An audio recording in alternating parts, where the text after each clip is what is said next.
नमस्ते मित्रों, यह 5वां वीडियो है।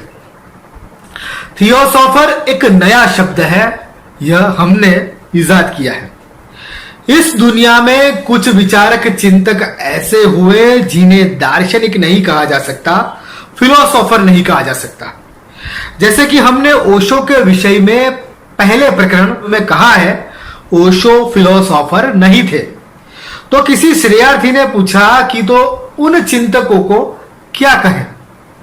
पहले तो मेरे मन में ब्रह्मविद संस्कृत शब्द आया और फिर मैंने उसका अंग्रेजी रूप बनाया थियोसॉफर।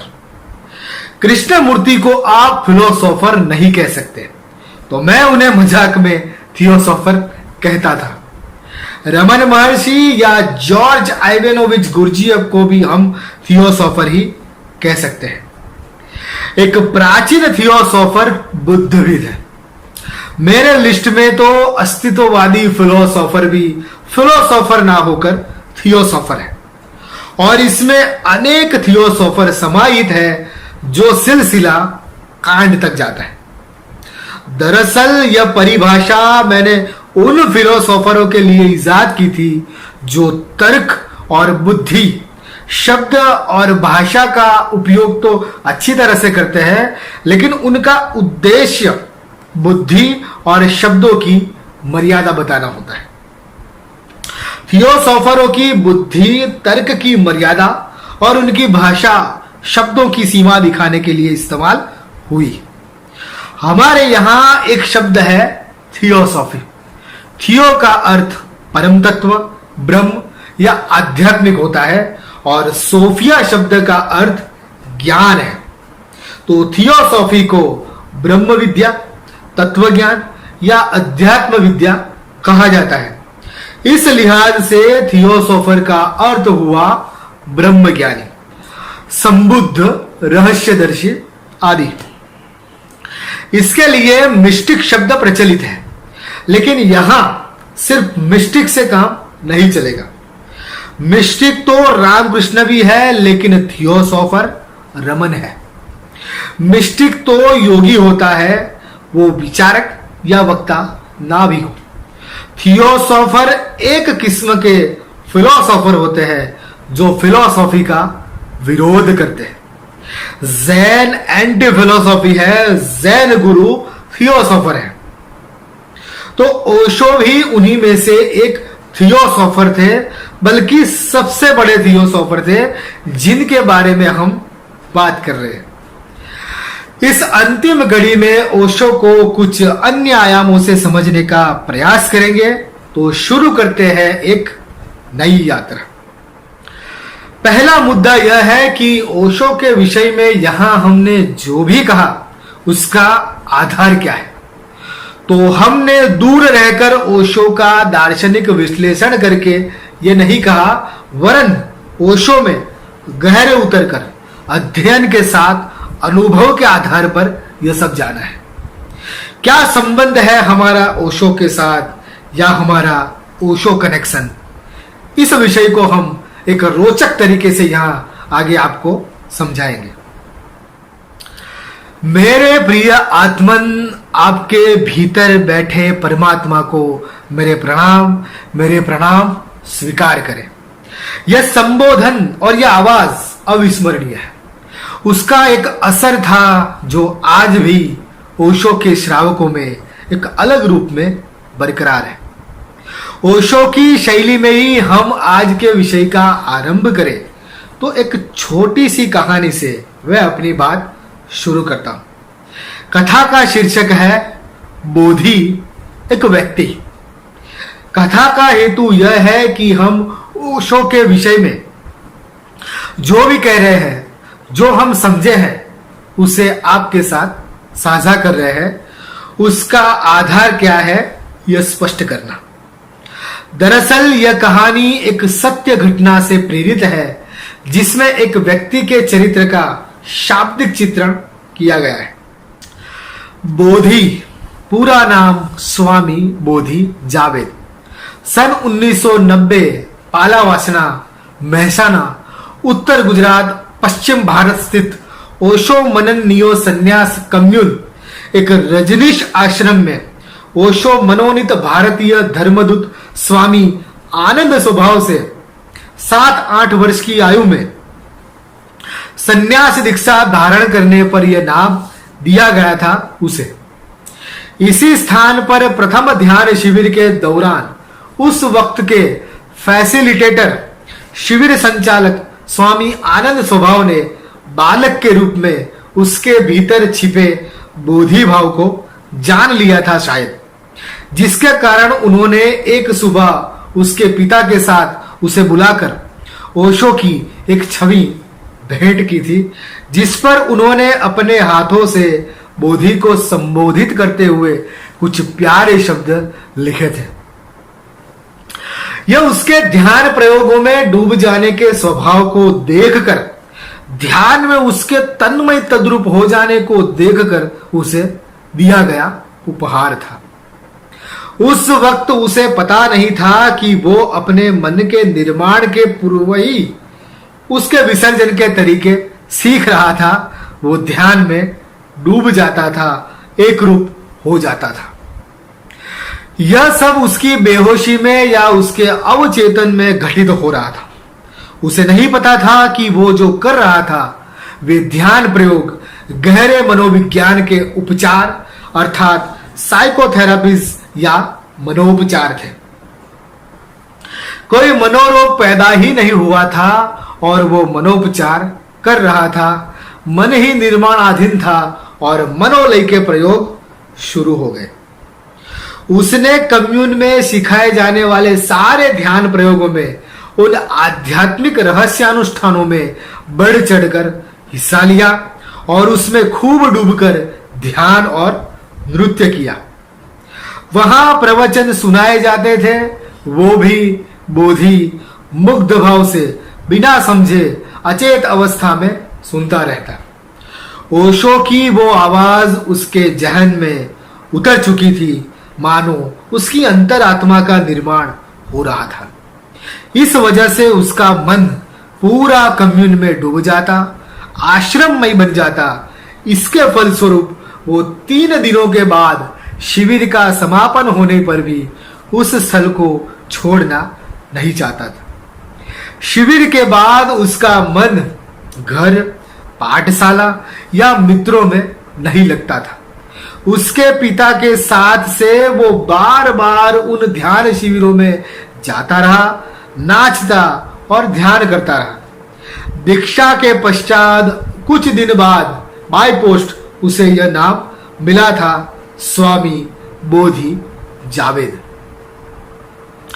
बोधि जावेद के पिता स्वामी बोधि पुनित एक सत्य के खोजी थे। शायद गुरजेब के पिता की तरह या गुरजेब की तरह वे अलग अलग पंथों के रहस्यवाद को जानने की कोशिश करते। उन्होंने सनातन धर्म दर्शन का अध्ययन किया था और जिद्दू कृष्णमूर्ति को भी समझा था।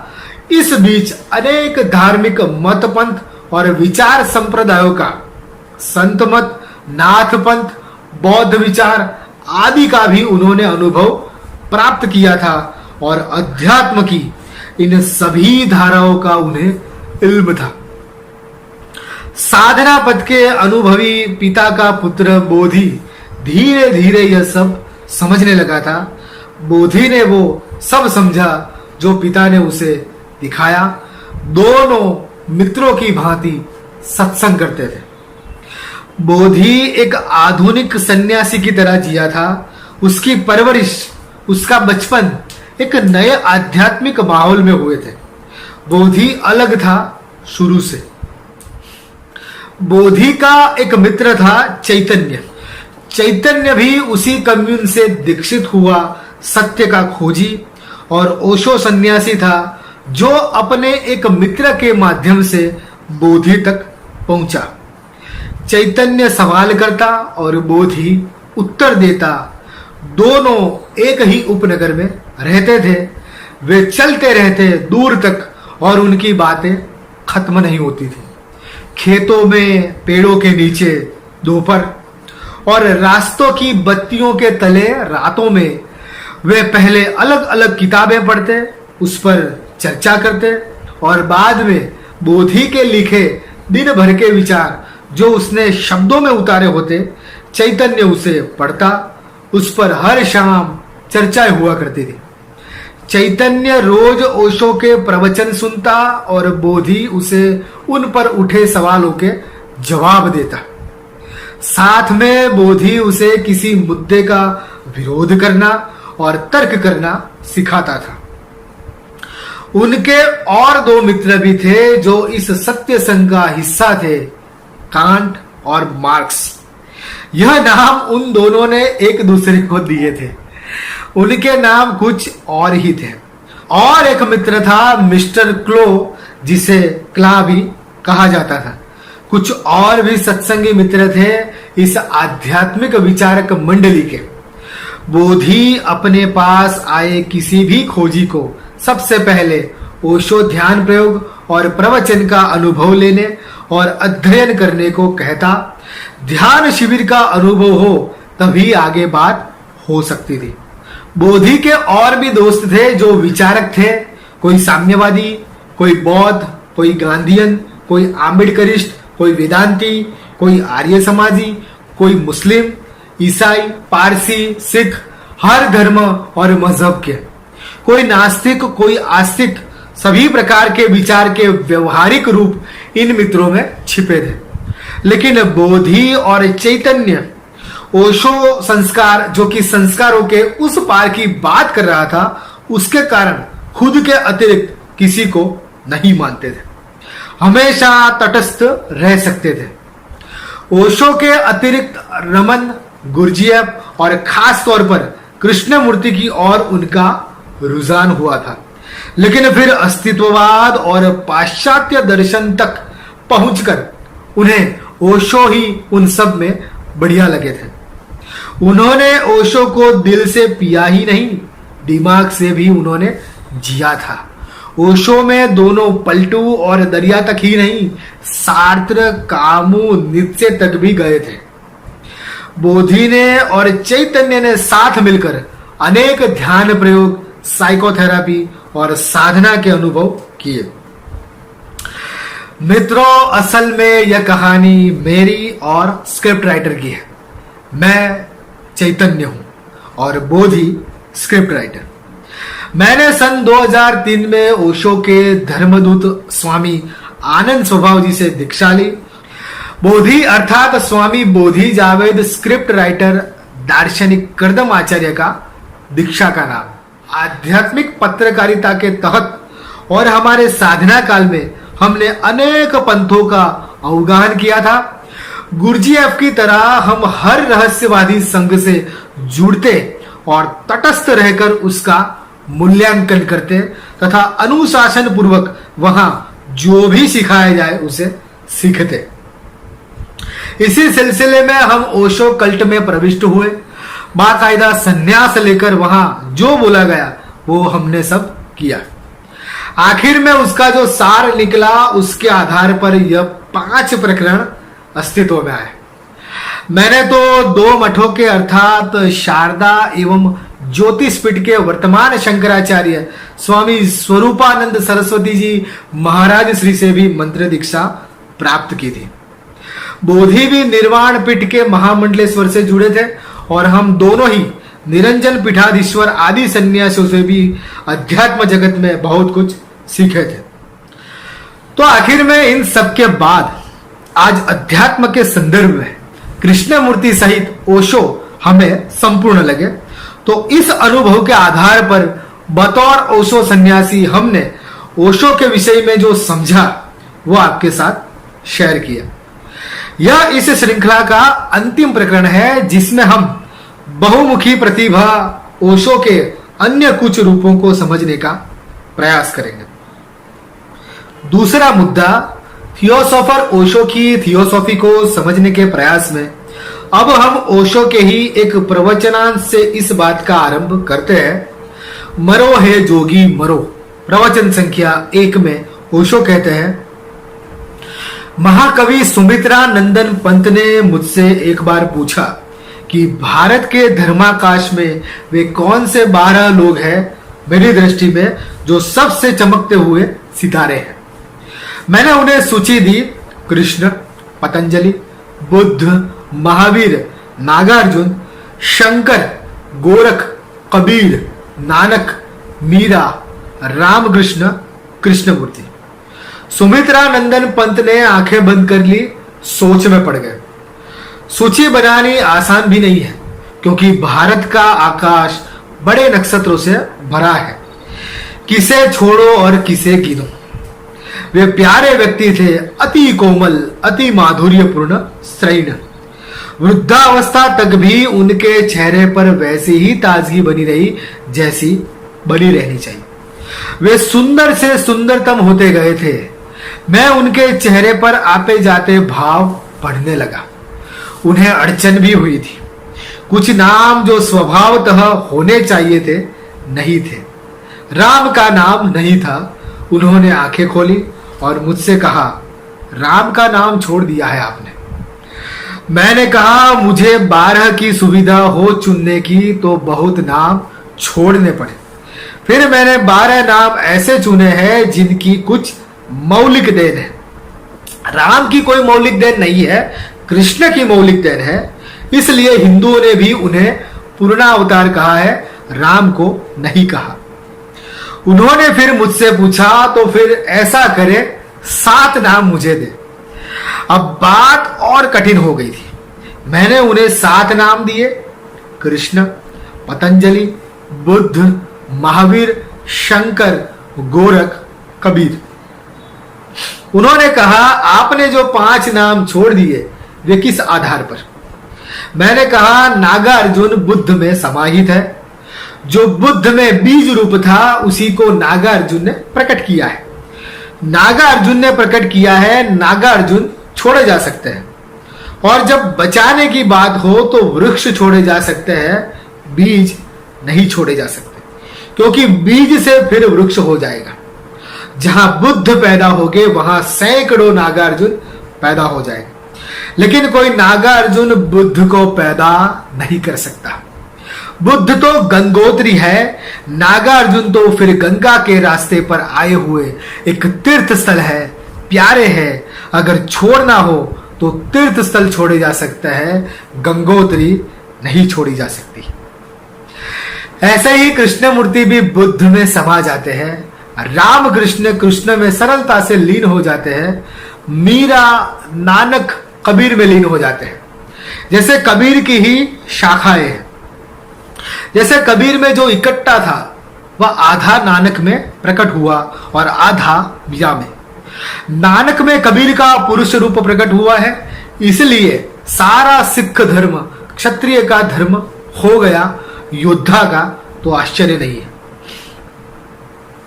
मीरा में कबीर का स्त्रैण रूप प्रकट हुआ है, इसलिए सारा माधुर्य, सारी सुगंध, सारी सुवास, सारा संगीत मीरा के पैरों में घुंघरू बनकर बजा है।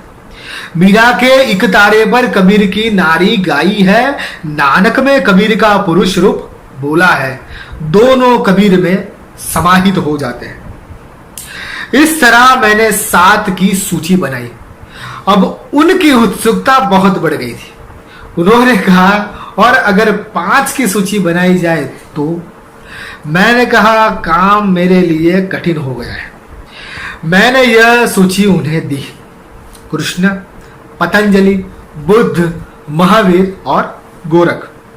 क्योंकि कबीर को गोरख में लीन किया जा सकता है, गोरख मूल है, गोरख को नहीं छोड़े जा सकता। और शंकर तो कृष्ण में सरलता से लीन हो जाते हैं।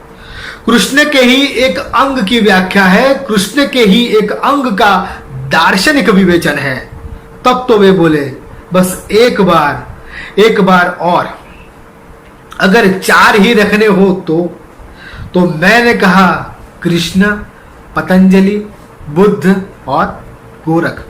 क्योंकि महावीर बुद्ध से बहुत भिन्न नहीं है, थोड़े ही भिन्न है, जरा सा ही भेद है, वह भी अभिव्यक्ति का भेद है।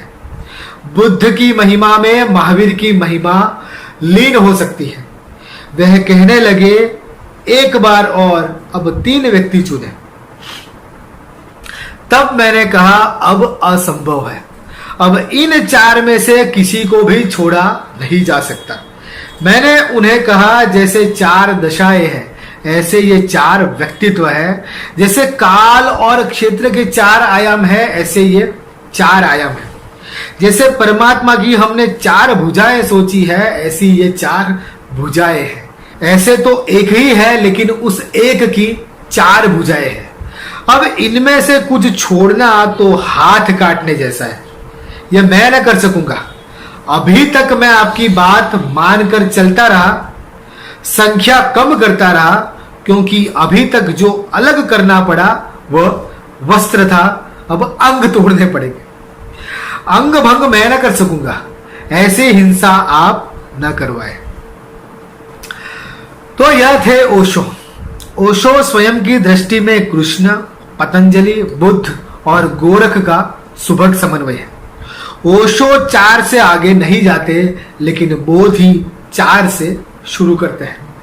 जी हां, मैंने जब बोधि जावेद को पूछा कि किन 4 महापुरुषों को आप अध्यात्म जगत की महान प्रतिभाएं मानते हैं, तो उन्होंने तुरंत ही उत्तर दिया कि बुद्ध, कृष्णमूर्ति, यूस्पेंस्की और रमन। इन 4 आध्यात्मिक महारथियों के नाम उन्होंने लिए और फिर कहते हैं कि इन चारों को अगर मैं किसी एक में ही समाना चाहूं तो भी मुझे कोई आपत्ति नहीं है। वो एक नाम है ओशो। आगे बोधि कहते हैं ओशो में यूस्पेंस्की सबसे कम है और रमन सबसे अधिक, लेकिन है भीतर कृष्णमूर्ति की चेतना जो मूल रूप से बुद्ध से ही मिलती है और जोरबा के रूप में प्रकट होती है। बोधि तो फ्रॉयड और सार्त्र तथा शोपनहॉर और कांट जैसे विचारकों, अज्ञेयवाद या संदेहवाद, विज्ञान अर्थात नेचर साइंसिस को भी नव्य अध्यात्म में ही समा लेते हैं और इन सभी विषयों और व्यक्तियों, विचारकों, वैज्ञानिकों को ओशो में एक रूप पाते हैं। उन्होंने कहा कि ओशो में मैं पूरे अध्यात्म जगत या इजोटेरिज्म को संभालूंगा। मेरी दृष्टि में ओशो ही अध्यात्म है। उस लिहाज से देखें तो अगर आप आध्यात्मिक है तो आपका ओशो अनुयायी होना बनता है। आप एक आध्यात्मिक मनुष्य है तो आप एक सच्चे ओशो डिसाइपल हो सकते हैं। उन्होंने कहा ओशो एक थियोसोफर है, एक ऐसा आयाम है कि जिसमें अन्य सारे आयाम आ जाते हैं। इजोटेरिसिज्म या तो ब्रह्म विद्या, थियोसॉफी आखिर क्या है? बोधि जावेद कहते हैं प्रज्ञा का यह पथ, मेधा का यह मार्ग थियोसॉफी, फिलोसॉफी का एक प्रकार है। साइंटिफिक फिलोसॉफी में इमैनुअल कांट इसी विचार को अनुमोदन देते दिखाई पड़ते हैं। आज बोधि कहते हैं कि कांट में ही मेरे लिए यह सब समाहित है। मित्रों, थियोसोफर शब्द की खोज के पीछे एक कारण है।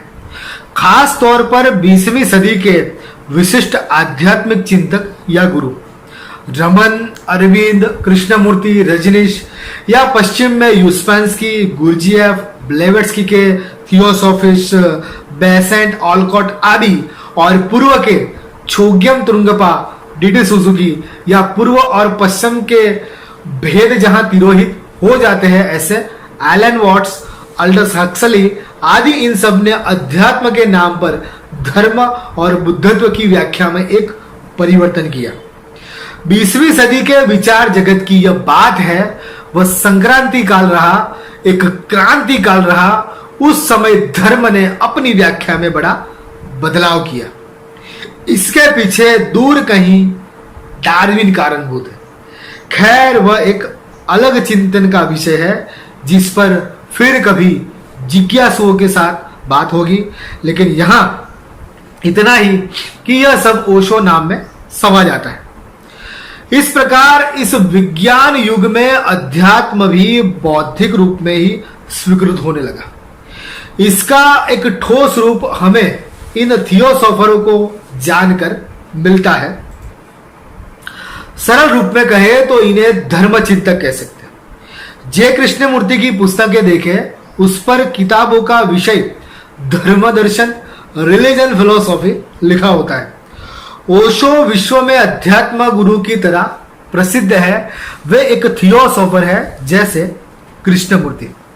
ओशो स्वयं को फिलोसोफर कहलाना पसंद नहीं करते।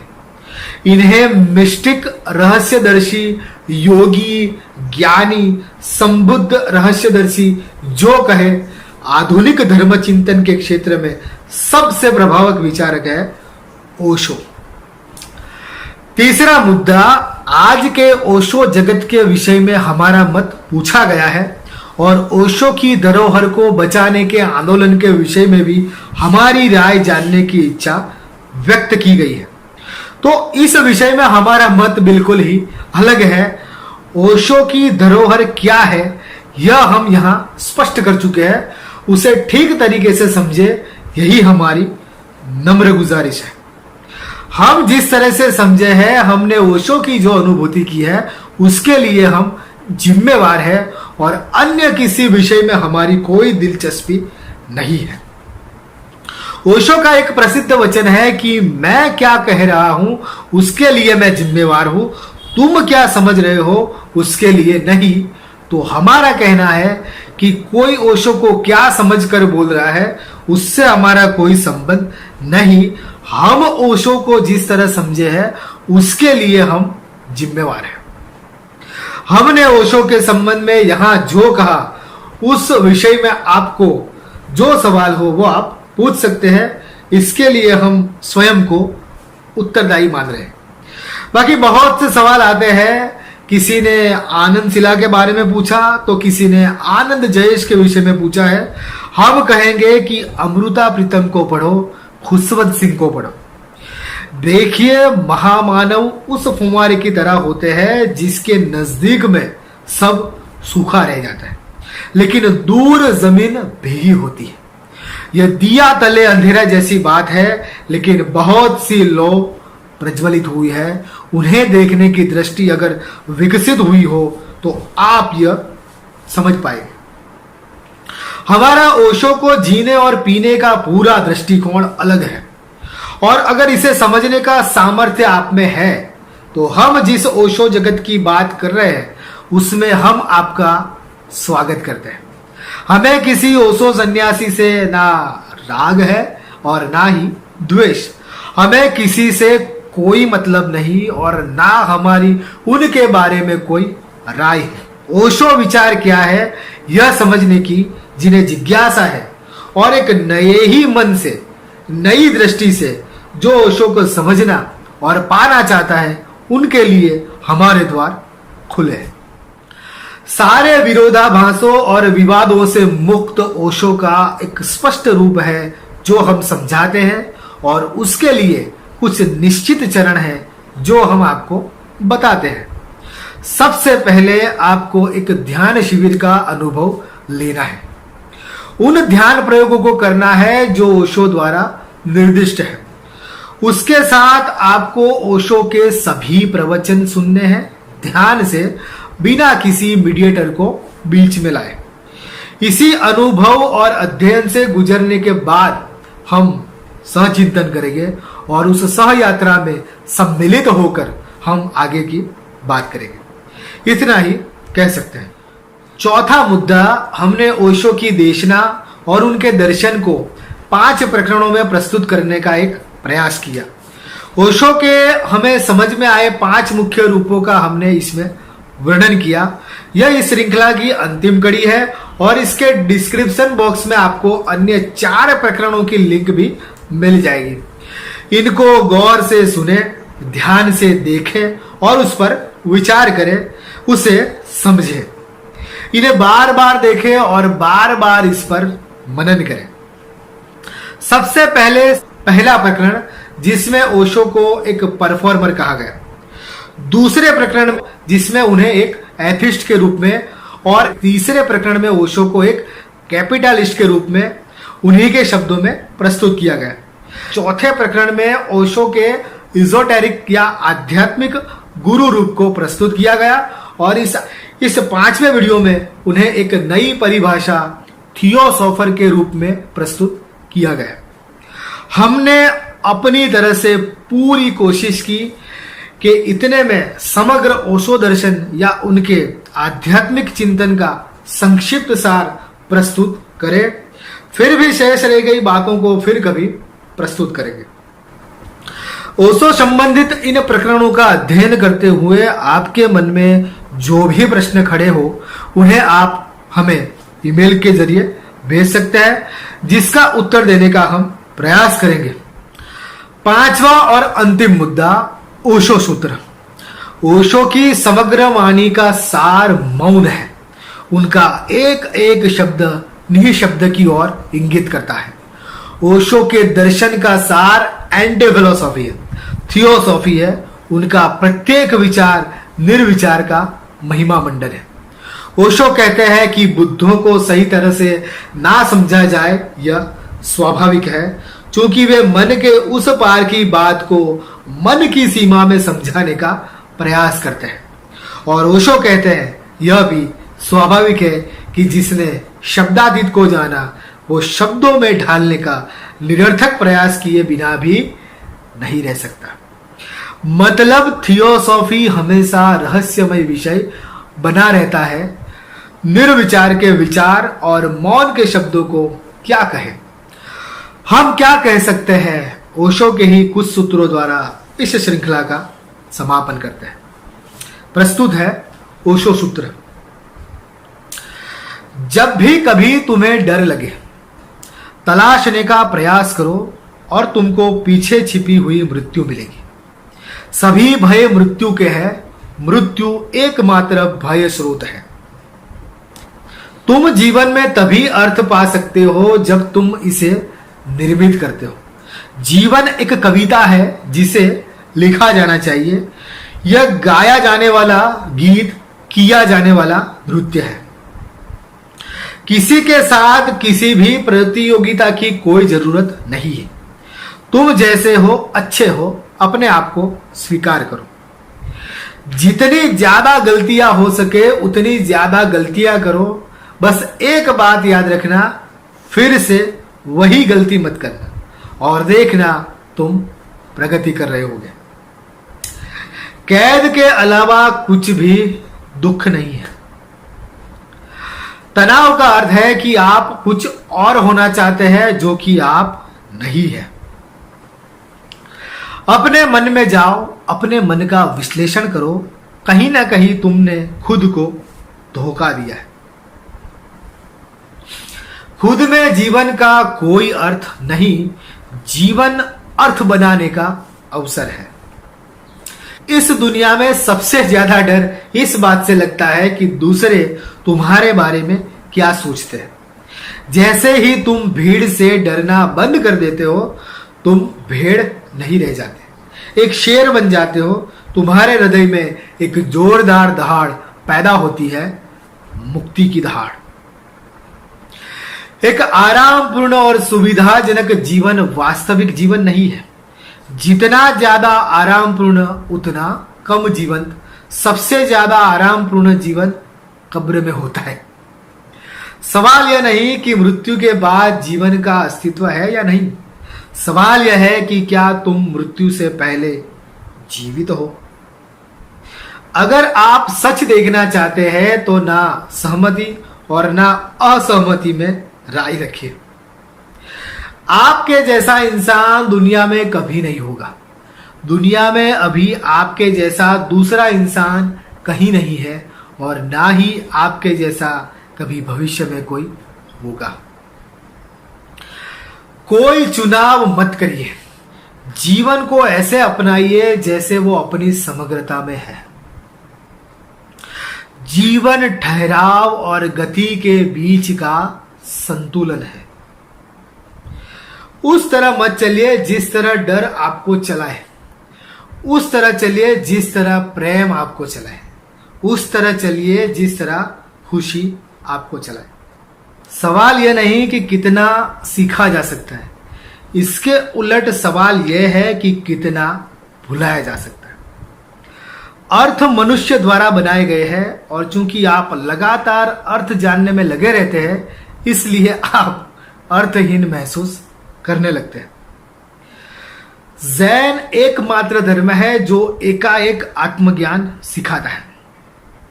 इसका कहना है कि आत्मज्ञान में समय नहीं लगता है, यह बस कुछ ही क्षणों में हो सकता है। जैन लोग बुद्ध को इतना प्रेम करते हैं कि वो उनका मजाक भी उड़ा सकते हैं। यह अथाह प्रेम की वजह से है, उनमें डर नहीं है। इस प्रकार हम ओशो पर पुनर्विचार श्रृंखला का यहाँ समापन करते हैं। अन्य विषयों पर बात जारी रहेगी। धन्यवाद, नमस्कार।